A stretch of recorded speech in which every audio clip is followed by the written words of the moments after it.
A while ago, the Organic Center partnered with Northeastern University to look at how organic farming will impact carbon sequestration in the soil. And we found that not only do organic farms store more soil carbon in general, but they also store more of the type of carbon that stays in the ground for longer periods of time. In this episode of Voices from the Field, NCAT agricultural and natural resource economist Jeff Schahczenski will discuss the climate benefits of certified organic production systems with Dr. Amber Sciligo, Director of Science Programs at the Organic Center. With training in system-based research, Dr. Sciligo has worked closely with researchers, industry, farmers, and policymakers to identify organic research needs, and she has collaborated on a diverse range of research programs.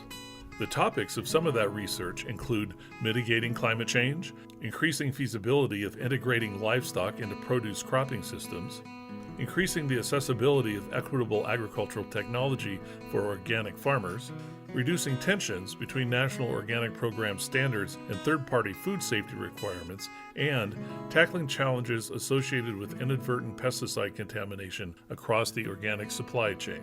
Let's listen.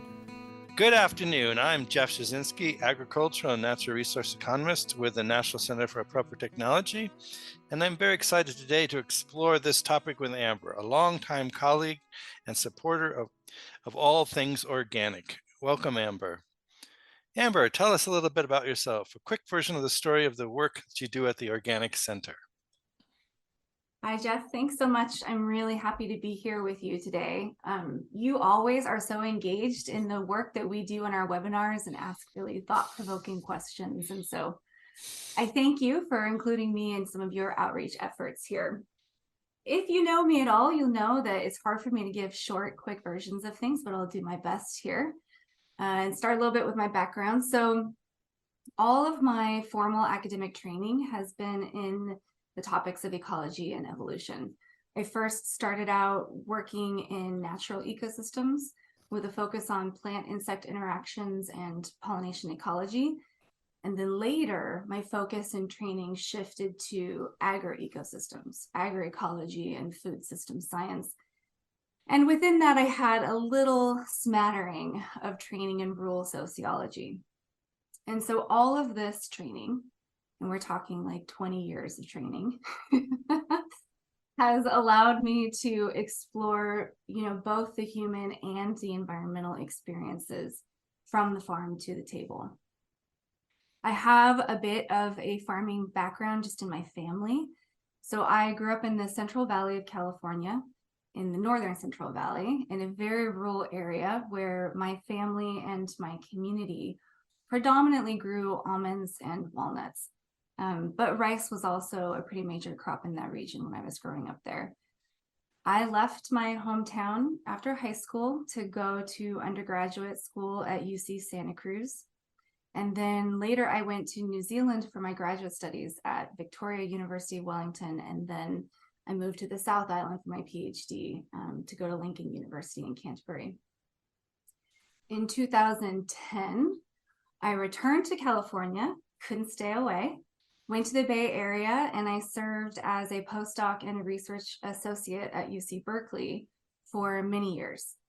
And during my time there at Berkeley, I studied how diversifying farms at both the farm level and the landscape level can impact ecosystem services as a whole, particularly on organic farms.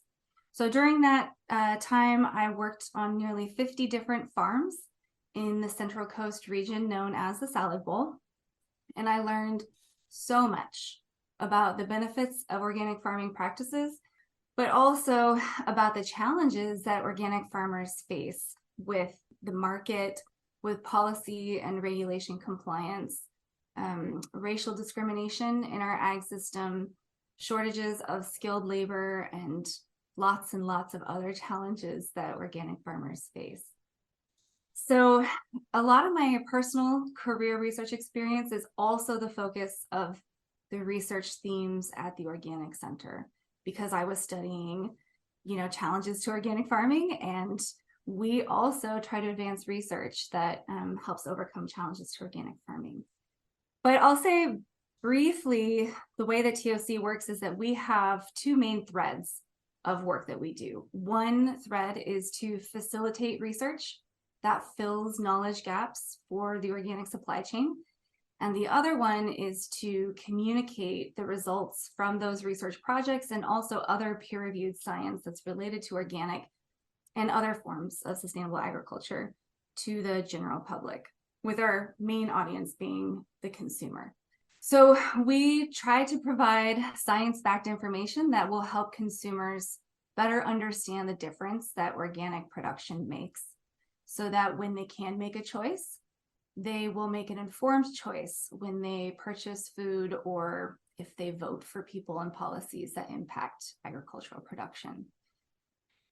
And I guess I'll last mention that our outreach strategies that we use at the Organic Center really aim to build communities and to support organic industry advancement as a whole, by bringing together stakeholders across the supply chain, not just to identify the knowledge gaps, but to also collaboratively develop tools and solutions to tackle those challenges. Oh, thank you, Amber. As you know, there has been an increasing national discussion about what the USDA has dubbed climate smart agriculture and climate smart commodities. Are organic production systems climate smart? Well, the short answer is yes, but I'm guessing that you'd like for me to expand a bit on that. Please do. Yeah, so I'll give you a little bit of a longer answer and say that organic farming practices benefit the agro-ecosystem as a whole, and this includes human health and the health of the environment at multiple scales. And climate change mitigation is probably, I'd say, the largest scale impact that organic farming practices can have. So we know that organic practices increase biodiversity both above and below ground, and this helps build soil health. Healthy soils store more carbon, and they also reduce nutrient leaching or runoff that can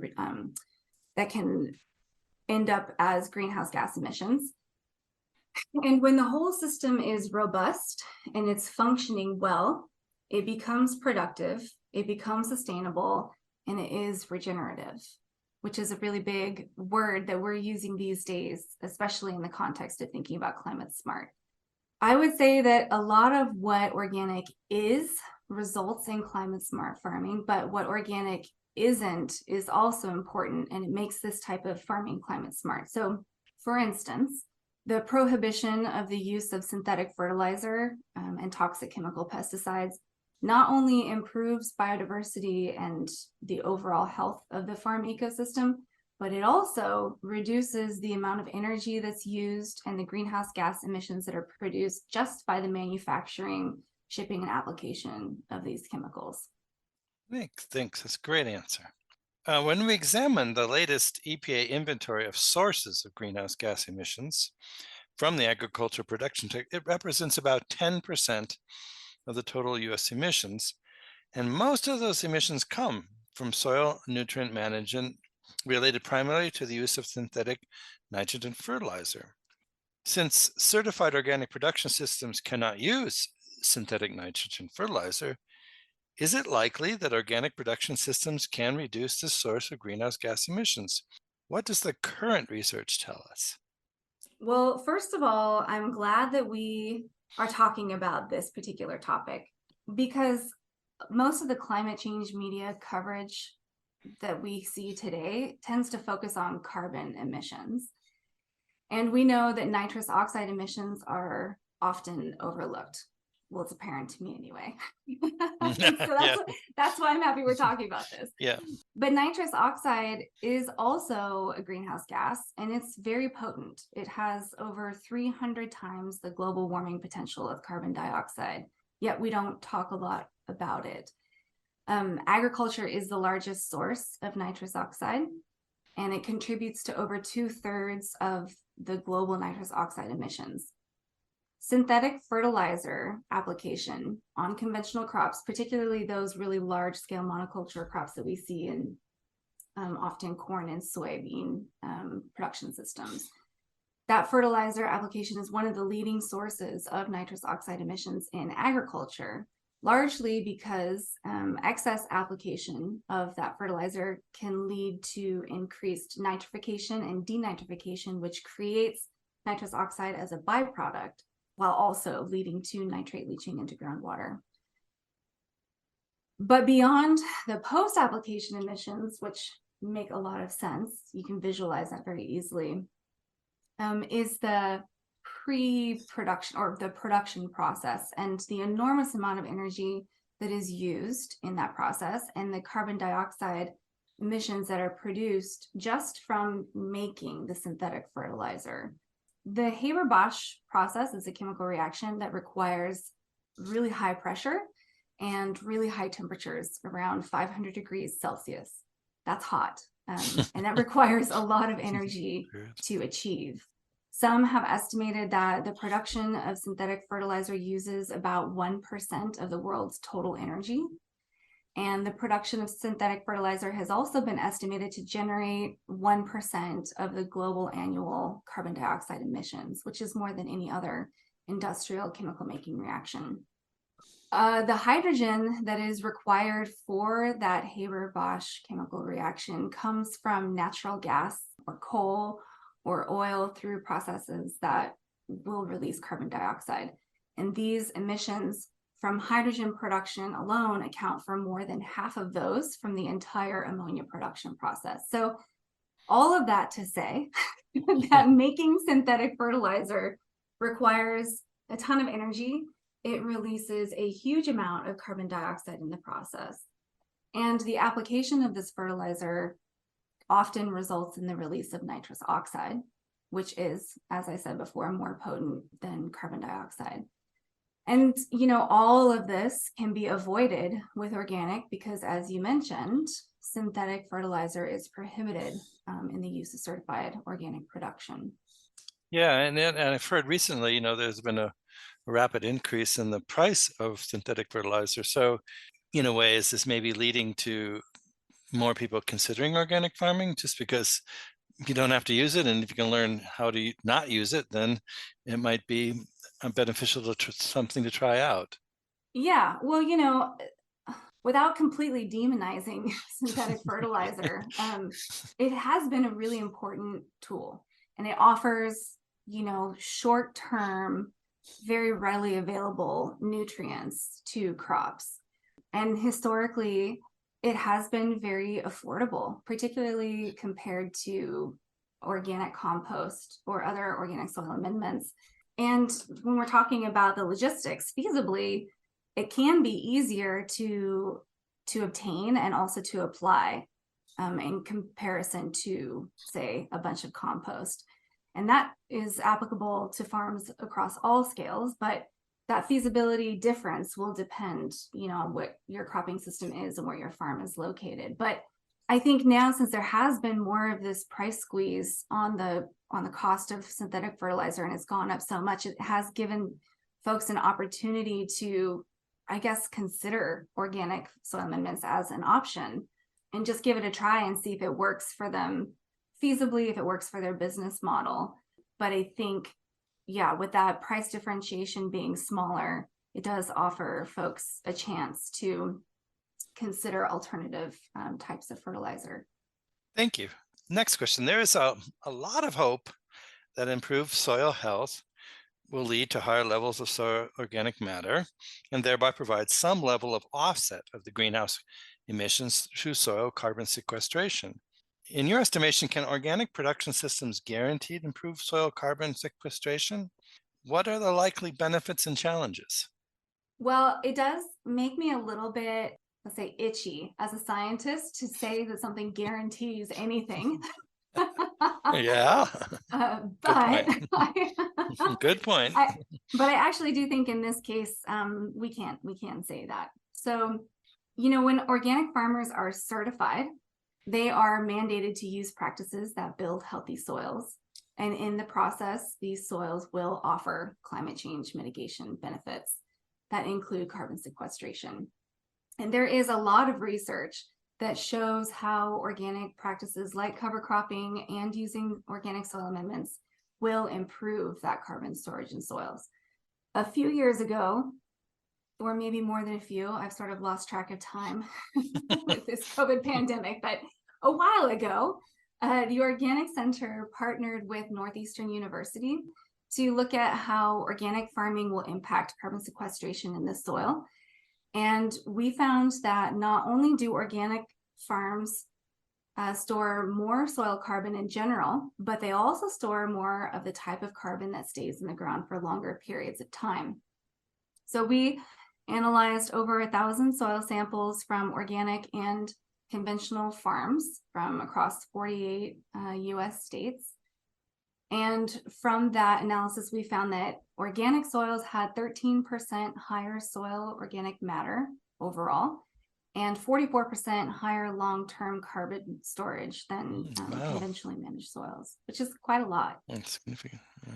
Then we followed up on that work a few years later, and we partnered with the University of Maryland, who then took a look at best practices within organic farming systems and found that organic farmers can boost their soil organic carbon by an average of 18% and increase microbial biomass carbon by an average of 30% when they use organic soil amendments, conservation tillage, and cover crops.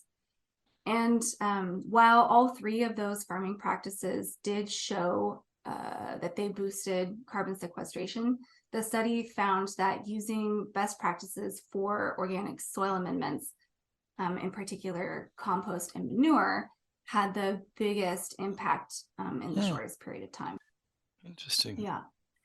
You're also, I know there's a new livestock rule, and we were talking about this, and you suggested that might also play into carbon sequestration, soil carbon sequestration.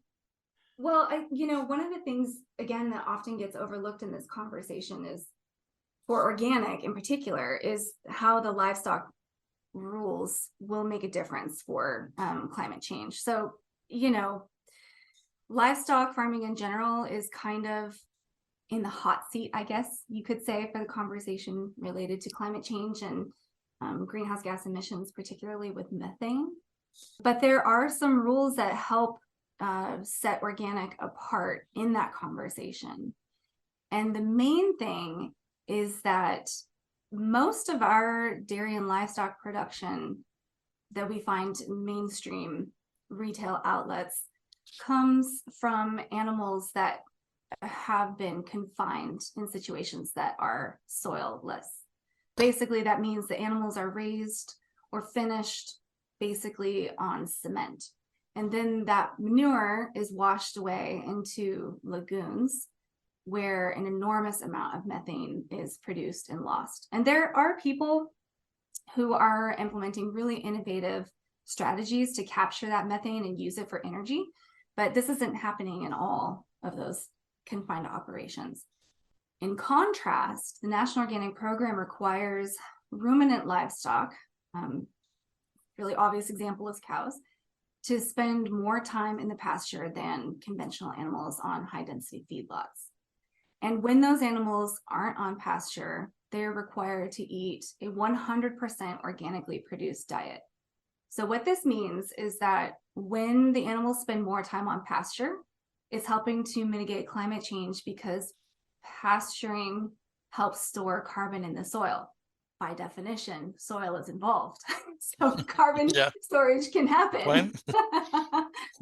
But also, growing feed without the use of synthetic nitrogen fertilizer, just as a start, as we just discussed, is also key in reducing greenhouse gas emissions and energy use. So there's like this two-layer part to that system. There's the livestock operation, growing the animals themselves and how soil makes a difference, but then also growing the crops to provide the feed for the animals and the benefit that that provides as well when it's done organically.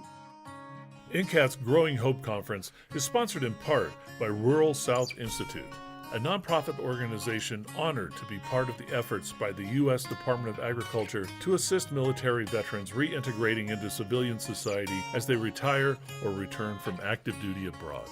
Through grant funding from USDA's National Institute of Food and Agriculture, RSI offers mentoring services, training, education, outreach, and technical assistance to veterans and their families in Alabama. RSI was conceived in 2018 and born out of the need and desire to assist underprivileged youth and economically depressed communities. The Institute is dedicated to protecting the environment, guiding and educating youth, and cultivating the next generation of minority farmers and rural entrepreneurs. For more information, visit the Rural South Institute's website at ruralsouthinstitute.com. Thanks. That's really interesting with the livestock especially. What research is in process that can better inform us of the climate benefits of organic agricultural production systems? Well, I hope that you're not asking me to summarize all of it because Yeah, no. Give us some of the highlights. There's a lot, and I'll say maybe that what's hot and new, or kind of seems to be really raising to the top. Yeah, well, I mean, it is exciting, right? That there is more of a public awareness of and interest in this kind of research, and therefore governments are also increasing their investment in research along this thread. And there are certain parts of the country, particularly in states like California, where the state departments of agriculture are really investing in exploring the outcomes of various farming practices on soil health and climate change mitigation. So there is a lot of work that's being done, and I am not going to pretend to know all of it, but there are some specific projects that I can mention. And the first that I wanted to highlight was the 40-year farming systems trial that the Rodale Institute has been running. This is probably the longest term organic study that I know of, where results are consistently being published and updated. They have a new report that they just put out with a results update, and it's showing how different organic systems compare to conventional for a variety of ecosystem health metrics, including carbon sequestration. So if you're interested in that study, you can very easily just Google the Rodale Institute and you're going to find that report. They also have a webinar that summarizes the results too, which is interesting. Yeah, we'll make sure folks get those links later too on this as well. Perfect. And I'm also going to put a plug in again to our own work.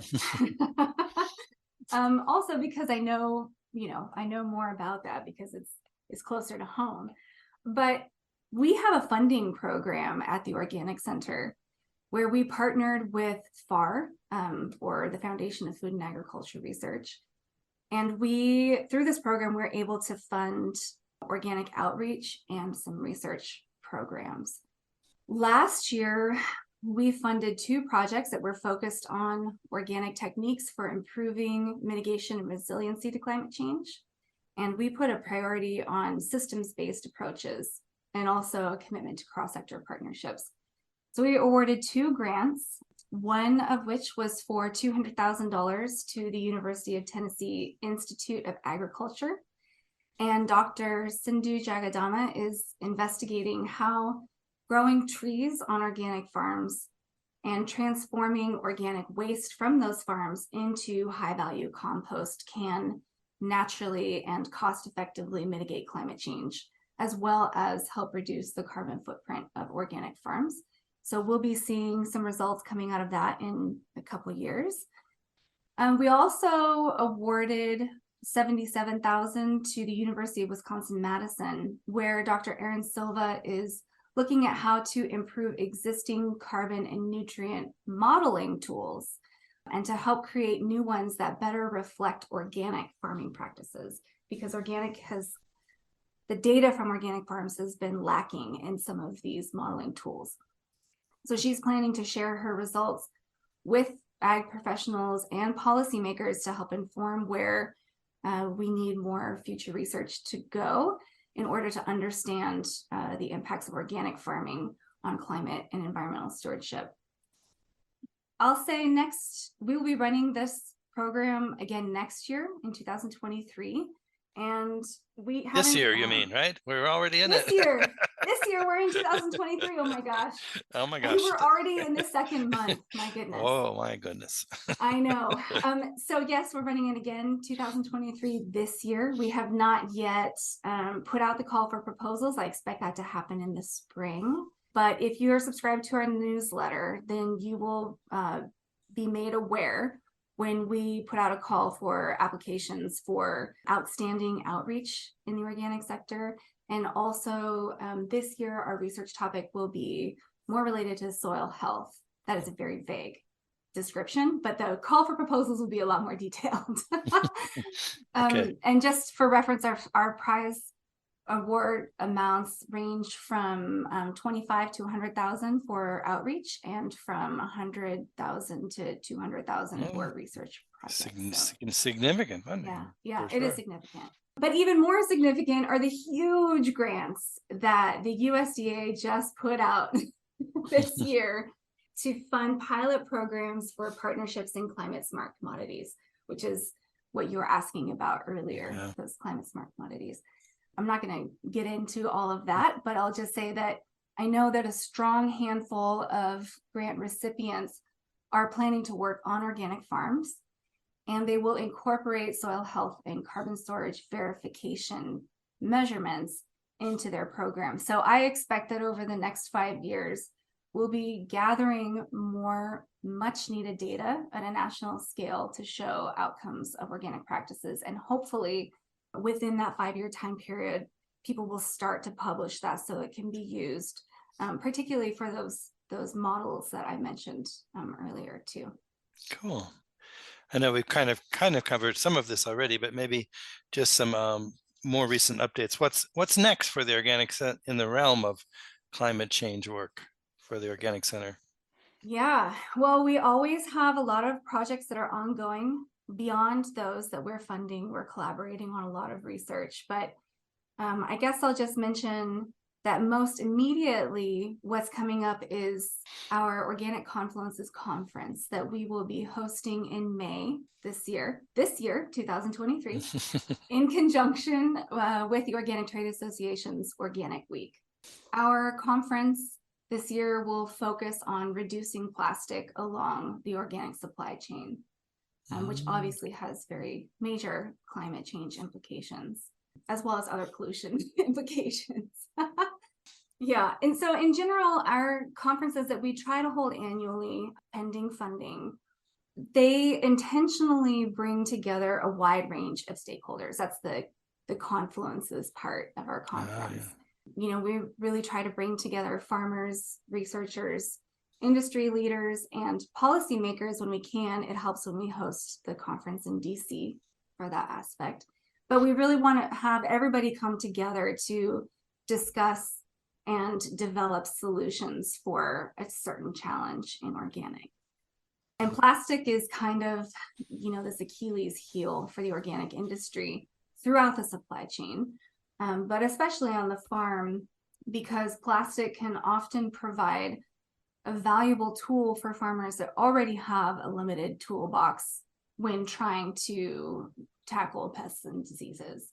So this conference will discuss where plastic plays a role in the organic supply chain, how it moves through the supply chain, and in that process, how it can enter the environment and also our bodies and some of the consequences of that. We will talk about the important ways that plastic is relied upon across the supply chain, and think about some policies that would need changing to support not relying on it so much and having alternatives. And then we will also discuss some of those alternatives and showcase some of the really innovative ways that people are substituting plastic or reducing the use or increasing recycling or reuse of that plastic. And ultimately, what we hope to do is create some policy recommendations that will support the reduction of plastic use across the food system, with the organic industry leading the way. Yeah, I can relate to that. I was an organic farmer once in my life many years ago, and it was vegetable production in New Jersey, and having to pull all that plastic off every year. And I know it was for weed control. I mean, it really was functionally useful and helpful, but feeling really bad and labor intensive, I might add, in Yeah, removing yeah, and putting it back out every year. So that's yeah, right. I know it is a challenge, and it's going to be interesting, and it's great you guys are taking that on. Any last thoughts you'd like to share in general about what's going on in organic these days? Yeah. Well, I guess I would say that I am grateful that we're having this conversation about climate change and how organic is climate smart, how organic practices fit into the climate solution. I think it's a really important issue. It's a good talking point because people are listening, and they're listening because they really care. The newer generations, I'm starting to feel older. The younger generations really do care about their future, and climate change obviously is a huge piece of that. However, I guess I would remind folks that organic as a system has a lot of other benefits that we used to talk more about. And so far, I think it's sort of stepped off the stage because we've been talking so much about climate. So I think, unfortunately, in general, the public still largely misunderstands what organic means. Even that there is a minimum set of rules that must be followed when organic operations are certified. This is probably a result of many things, but partly because, the industry could be better aligned on messaging. And this is also a result of information overload in a time where we are so flooded with information and misinformation. There are so many different sustainability labels and claims and buzzwords that are being thrown around out there. And to even know what the definitions of those buzzwords are, or to try to dive deeply into any of those claims for a consumer it's too much. It's just too much work. I can't keep up with everything, and can't even come close to keeping up with everything. And I put in a really big effort.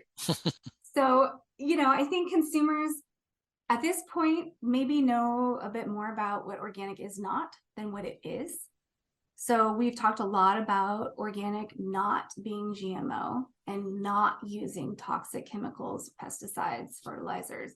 But it seems that the public knows less about, or we're still talking less about, the beneficial outcomes of what organic farming can provide, like how not using these harsh chemicals can improve these ecosystem functions. It improves biodiversity and soil health, and it reduces runoff of chemicals, reduces excess nutrients in our water sources.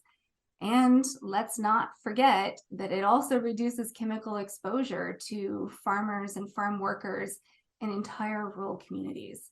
So yeah, I think the organic industry needs to be more clear and succinct. Like, I could work on being succinct. We all could to, work on that. to help, to help explain just the basics of organic for those who really want to know the difference that organic makes. And I think right now this is especially important because people are being faced with higher prices at the stores, at retail outlets, and at restaurants. And some people are having to make some pretty tough choices about how to spend their limited dollars. And we know that organic is more expensive because it needs to be. So yeah, that's why it's one of our main goals and missions at the Organic Center, because we want to empower the consumer with credible information about what organic means. And then finally, if consumers are willing to choose organic, then maybe they will feel empowered to vote for people and policies that will increase access to organic and or increase the supply of organic to meet our growing demand. And I wanted to put a plug out there as a reminder that this is a Farm Bill year, which is yes, huge. it is. It's a huge thing to understand, and it can feel daunting to get involved, but I do encourage anybody who's listening, if you're not involved already actively, to try to get involved this year. And there are lots of resources out there, like Community Farm Alliance. They have a lot of great resources. to help people get involved and sort of coach you through that process. But yeah, I think I'm just going to stop there, Jeff. Well, I think that was stupendous. Thank you very much for your time, and we'll be checking in for sure with the Organic Center. And as I said, we will have links and information posted to this podcast, and of course, the Organic Center is easy to Google, as we say. Yes. Google, ask Mr. Google, and ATRA and the NCAT program also have great websites where all of this information and a copy of this recording can be found. So anyway, thank you, Amber, and have a great day, and we'll be in touch. That's it for this episode. Thanks for listening. Additional information about this episode and related resources can be found at atra.incat.org. Don't miss an episode. Subscribe to Voices from the Field wherever you get your podcasts. I'm your host, Rich Myers. ATRA, Voices from the Field, is produced by the National Center for Appropriate Technology, headquartered in Butte, Montana. It's supported by the USDA Rural Business Cooperative Service as part of NCAT's ATRA Sustainable Agriculture Program. Any opinions, findings, conclusions, or recommendations expressed in this recording are those of the participants and do not necessarily reflect the views of the USDA or NCAT. We'll catch you again next week, and until then, keep on farming.